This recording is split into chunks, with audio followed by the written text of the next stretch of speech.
ഞാൻ ഡിസ്കസ് ചെയ്ത് സാറായിട്ട് ഇരിക്കും, ഞാൻ പറയാം. അതായത് സാറ് പറഞ്ഞത് ഷ്യാമിൽ ഇപ്പോൾ കുറേ ടെൻഷൻസ് ഉണ്ടല്ലോ, ഇവരിങ്ങനെ ചെയ്യുന്നു അല്ലെങ്കിൽ ഇവർ ഷ്യാമിനെതിരെ അയാളിനോട് എൻ്റെ കയ്യിൽ ഫുഡ് ഇരിക്കുന്നുണ്ട്, അത് കഴിക്കാൻ പറ. അല്ല അത് കഴിക്കാൻ പറ, എന്നിട്ട് അയാൾക്ക് ടെൻഷൻ പറഞ്ഞിട്ടുണ്ടോന്ന് നോക്കും. അല്ല, ഞാൻ ഒരാൾ കറക്റ്റ് ഷ്യാം റോങ്ങാണ് പറയാം. എൻ്റെ അടുത്ത് ഓപ്പൺ ചെയ്യാത്ത ബിസ്ലറിൻ്റെ പോയിസൺ ക്യാനുണ്ട്, ഓപ്പൺ ചെയ്യാത്ത ക്യാനുണ്ട്. ഓക്കെ സൂപ്പർ മാർക്കറ്റിൽ തരുമ്പന അവൻ പൈസ ഉണ്ടെന്ന് പറഞ്ഞു, അത് അയാളിനോട് കുടിക്കാൻ പറ. ഇതൊക്കെ ചെയ്തിട്ട് സൈക്കിൾ ചെയ്തോ. ഇത് സ്റ്റാൻഡേർഡ് പ്രൊസീജിയർ അല്ലാന്ന് എല്ലാവർക്കും അറിയാം. പോയിസൺ ആയിട്ടുണ്ടെങ്കിൽ എന്താ ചെയ്യേണ്ട പ്രൊസീജിയർ? പ്രോസസ്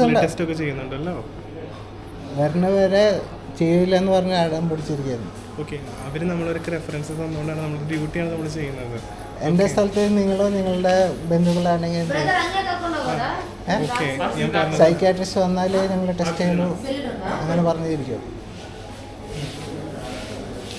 നമ്മുടെ നാട്ടിൽ തമ്പി നാരായണൻ്റെ കേസ് നടത്തുന്നത് നിങ്ങൾക്ക് എല്ലാവർക്കും അറിയാം. ഇത് പറ്റില്ല, ഈ സൈക്കിളിൽ ചെയ്തുകൊണ്ടിരുന്ന പിന്നെ എങ്ങനെ? തമ്പി നാരായണന് എത്ര 30 കൊല്ലമല്ല ഇങ്ങനെയായിട്ട് ഓടിച്ചോണ്ടിരുന്നത്. ഫുൾ ഫാമിലിക്ക് പ്രശ്നമായി.